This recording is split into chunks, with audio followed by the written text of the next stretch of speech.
had a panic attack, a terrible panic attack. So they called the ambulance came, took me to the hospital, and they said to me then, we're going to keep you here for 3 days for a real good checkup. Humpy, bumpy, lumpy, dumpy. So I said, okay. And they said, we're going to have to take your blood every 5 hours.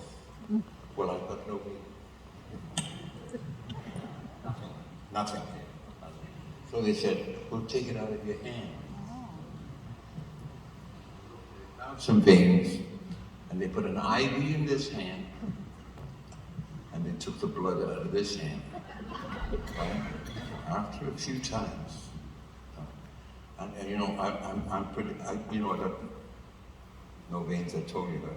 After a few times, my hands swelled up. So they wrapped it up in bandages, you know.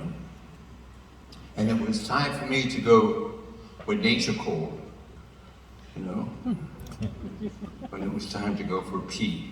I thought I'd tell you that because it, you know, I couldn't do anything. I couldn't touch my merchandise. So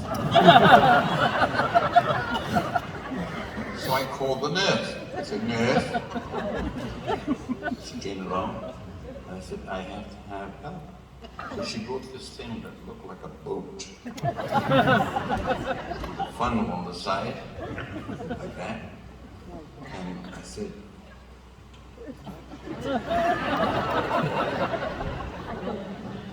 so she did the thing, you know, so there's nothing to spill.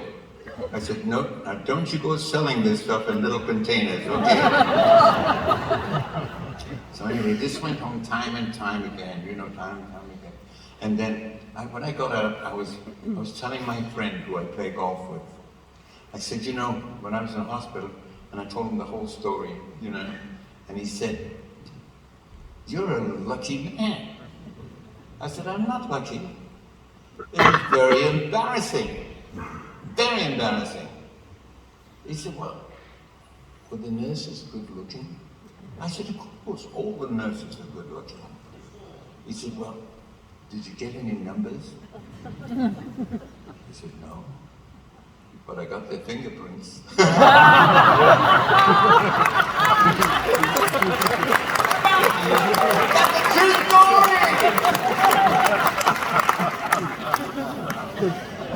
course, I recorded a song a long time ago, and it was an album, and it was called Last of the Romantics, and it's one of my favorite albums.